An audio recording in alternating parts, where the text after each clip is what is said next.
Hello বন্ধুরা, কাতলা মাছের মাথা দিয়ে আলুর তরকারি একটা রেসিপি আমি আপনাদের সঙ্গে শেয়ার করব।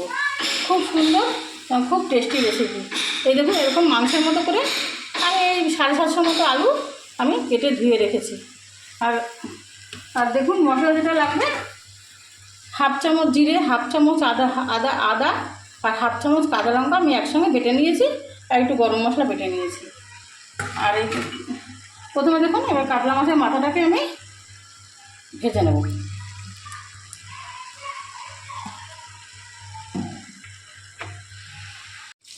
এই দেখুন বন্ধুরা, কাতলা মাছের মাথাটা আমি ভেজে তুলে নিয়েছি।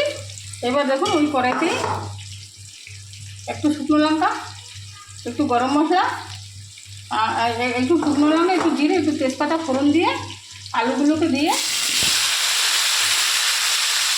নুন হলুদ দিয়ে ভাজা ভাজা করে নিয়ে ফিরে আসছি। এবং বন্ধুরা, নুন হলুদ দিয়ে ভাজা ভাজা করে নিয়েছি। এবার একটু জিরে, আদা, কাঁচা লঙ্কা এই মশলাটাকে আমি এর মধ্যে দিয়ে দিলাম। এই আলুটাকে রেসিপি আমি যেরকমভাবে করছি সেরকমভাবে একবার করে খেয়ে দেখবেন, আপনাদের কাছে আমার বিশেষ প্রয়োজন হয়েছে। এবং মশলা গা থেকে তেল ছেড়ে দিয়েছে। এবার আমি এর মধ্যে জল দিয়ে দেবো। আলু তরকারিটা কিন্তু মাখা মাখা হবে।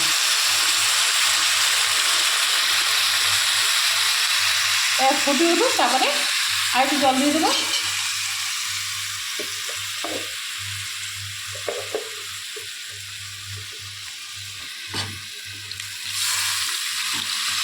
ফুটে উঠুক, তারপরে আপনার সামনে ফিরে আসবে।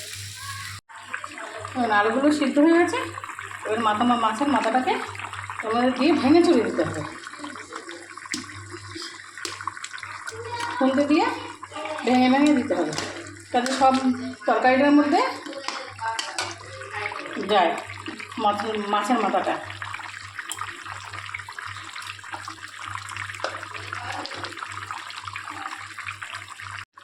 ভেঙে ভেঙে দিয়েছি। এবার একটু সামান্য ঘি এর মধ্যে আমি দিয়ে দেবো।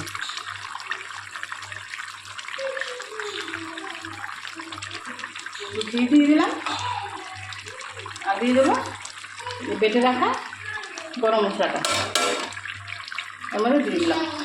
এবার নেড়ে ছেড়ে শুকনো শুকনো করে নামিয়ে নেব। আপনারা চাইলে এর মধ্যে একটুখানি শুকনো খোলায় ভেজে রাখা জিরে ধনে বাটা দিতে পারেন, কিন্তু আমি দিলাম না, দিলে আর একটু ভালো লাগবে। এবার শুকনো শুকনো হোক, তারপরে আমি ফিরে আসছি।